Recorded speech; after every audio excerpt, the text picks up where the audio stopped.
নির্বাচন কমিশন। আমি এখানেই তন্ময়দার কাছে আসবো। যেবার আমরা দেখলাম কোচবিহারে 10 জন যারা খসড়া তালিকায় ডেট, কিন্তু তারা দিব্যি হেঁটে চলে বেড়াচ্ছেন, তারা দিব্যি অভিষেক বন্দ্যোপাধ্যায়ের মঞ্চে এসেছেন।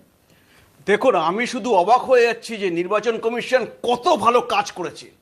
আপনি জানেন এই মৃত ব্যক্তি বেরিয়েছেন, এই ভোটার লিস্ট থেকে নাম বাদ গিয়েছে 24,16,000, তার মধ্যে সেটা খসড়া তালিকা, তার মধ্যে উনি দেখাচ্ছেন 13-14 জনের নাম। আপনি যদি শতাংশের বিষয়ে বিচার করেন সেটা 0.005%। এরা এইরকম ভাবে কাজ করতে পেরেছেন, তাও খসড়া তালিকা।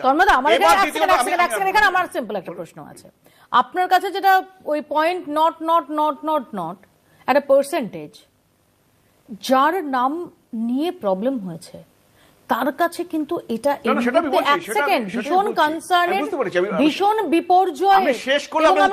কিন্তু একাধিক ঘটনা দেখেছি। আমার উত্তরটা শেষ করলে আপনি উত্তর পেয়ে যাবেন। এবার দ্বিতীয় আমার পয়েন্ট হচ্ছে যে দেখুন এখানে উনি কি এনেছেন সেই 10 জনকে, কিভাবে বাদ গেলেন সেই বিএলও এবং বিএলএদের হাঁটিয়েছেন ওখানে, যে কোন বিএলওরা, এবং তার সাথে উনি বলেছেন বিএলএদের ম্যান মার্কিং করতে, বিএলওদের সাথে বিএলএরা যাবে। তাহলে ওনার বিএলএরা ছিল, বিএলও যারা ছিল, এবং অনেকে নাকি শোনা যাচ্ছে তৃণমূলপন্থী বিএলও, তারা কোথায় আছে এখানে? তাদেরকে কেন হাঁটালেন না? সেটাই তো আমরা দেখতে চাইছি। সেইটা ওনার হাঁটানোর ক্ষমতা নেই, কারণ এগুলো পরিকল্পিতভাবে হয়েছে।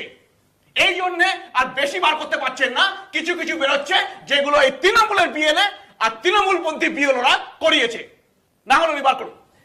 তৃণমূলপন্থী বিএলও এবং তৃণমূলের বিএলএরা করিয়েছে। কথাগুলোর মধ্যে একটা অসামান্য